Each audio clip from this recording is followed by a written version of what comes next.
Assalamualaikum warahmatullahi wabarakatuh. Anak-anak sekalian, kita kembali melanjutkan pembicaraan kita tentang suratul Fatihah pada bagian ayat yang pertama yaitu Bismillahirrahmanirrahim.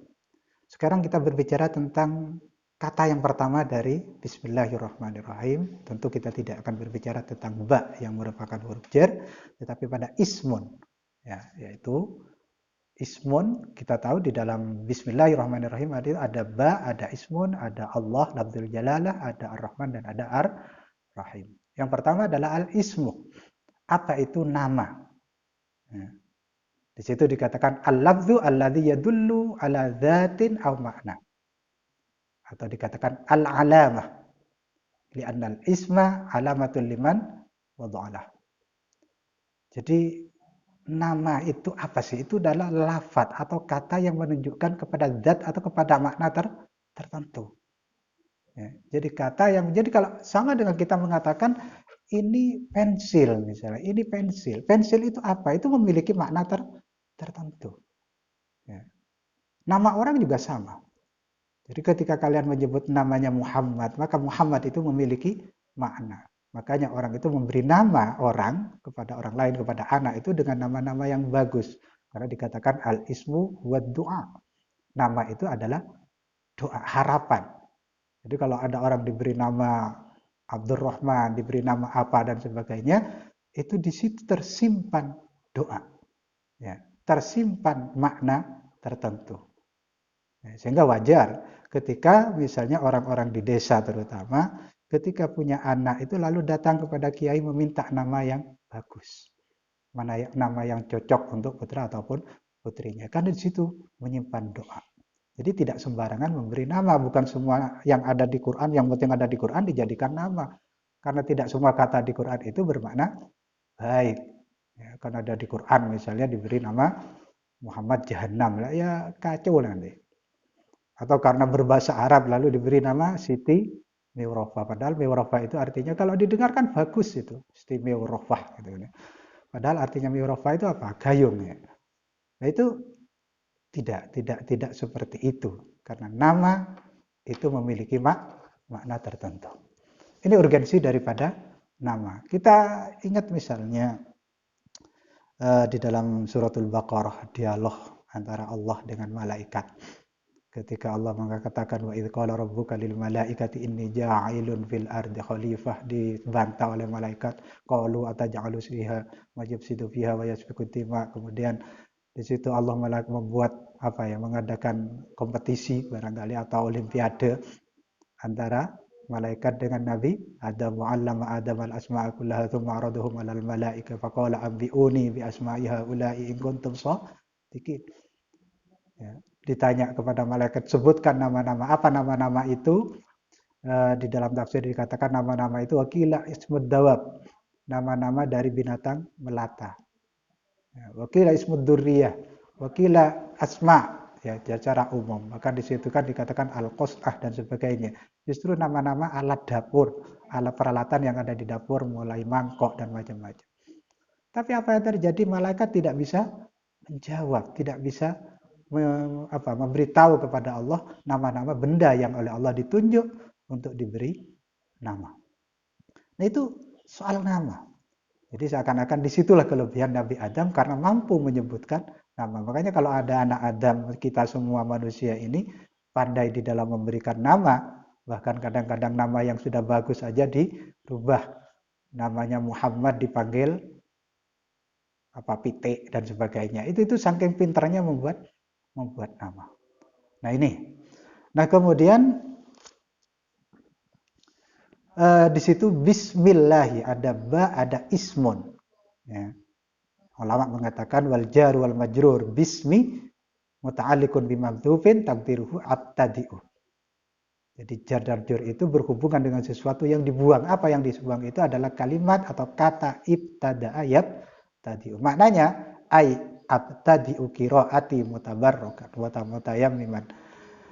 Bismillahi wal awwal wal akhir. Seakan-akan aku memulai bacaanku karena mengharapkan kebaikan, karena tabarruk kepada Allah dengan Bismillahirrahmanirrahim, di mana kita tahu Allah itu al-awwal wal akhir wal zahir wal batin. Ya, wallahi rahmatuhu wasi'at kullu syai' dan sebagainya. Rahmatnya Allah itu mencakup segala sesuatu. Sehingga kalau kita membaca bismillah seakan-akan di situ kita sudah ada ar-raja kepada Allah Subhanahu wa taala. Ada kemarin dikatakan ada at-tauhid ila Allah Subhanahu wa taala. Ya. Ada pengakuan, kesadaran kepada Allah bahwa kita nggak memiliki apa-apa. Ya. Ini. Kemudian kita tahu di situ ada Ar-Rahman dan ada Ar-Rahim. Ya.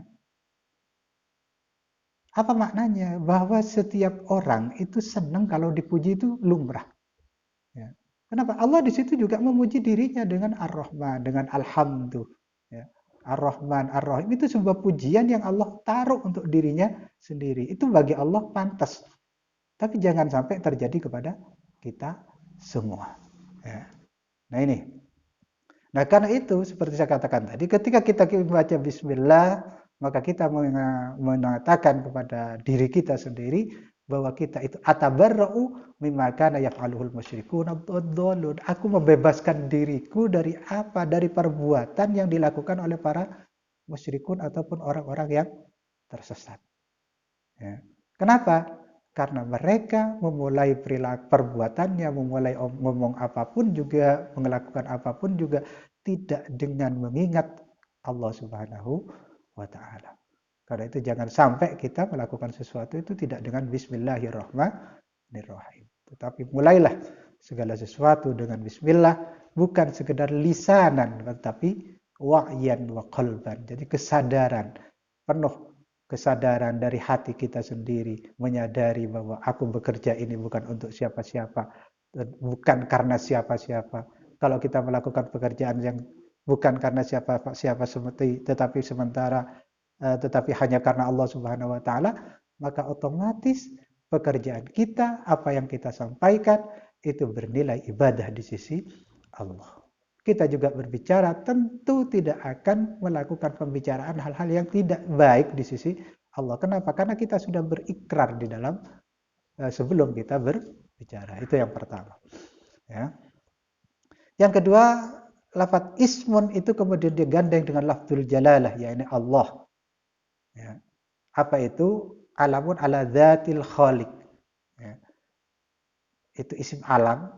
Ya, yang menunjukkan kepada Dzatil Khaliq, ya, esensi ketuhanan, pencipta, ya, bahwa Allah itu tafarrada bih. Ya. Jadi tidak ada, karena itu tidak ada orang yang punya nama itu dengan nama Allah, tidak ada. Karena nama Allah itu hanya layak untuk Allah. Nah, kalau orang ingin memberi nama yang di situ ada embel-embel Allah, maka mereka mengambil nama-nama itu digandeng dengan lafaz Allah. Misalnya Abdullah dan sebagainya. Ya. Jadi dikatakan wala yutlaku ala wairihi wala yusyarikuhu fihi ahadun. Tidak dimutlakkan untuk yang selain Allah, tidak bersekutu atau tidak join di dalam nama itu selain Allah. Ya. Imam Al-Qurtubi mengatakan Allah hadzal ismu akbaru asma'ihi. Nama ini adalah paling besarnya, paling agungnya, paling sempurnanya nama dari nama-nama Allah yang lain. Dari Asmaul Husna yang lain.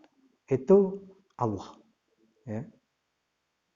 Jadi karena itu dikatakan innahu ismullahi al-a'zam wa lam yattasimu bihi ghairuh. Itu nama Allah yang paling agung dan tidak ada seorang pun yang menggunakan nama itu. Jadi itu ismullah. Oke, anak-anak sekalian, sekira itu. Jadi dua poin ya dari suratul Fatihah, dari Bismillahirrahmanirrahim kita bahas. Kita akan lanjut nanti pada poin berikutnya yaitu Ar-Rahmanir Rahim. Allahumma ij'alna minal ladzina yastami'una al-qawla fayattabi'una ahsanah. Wassalamualaikum warahmatullahi wabarakatuh.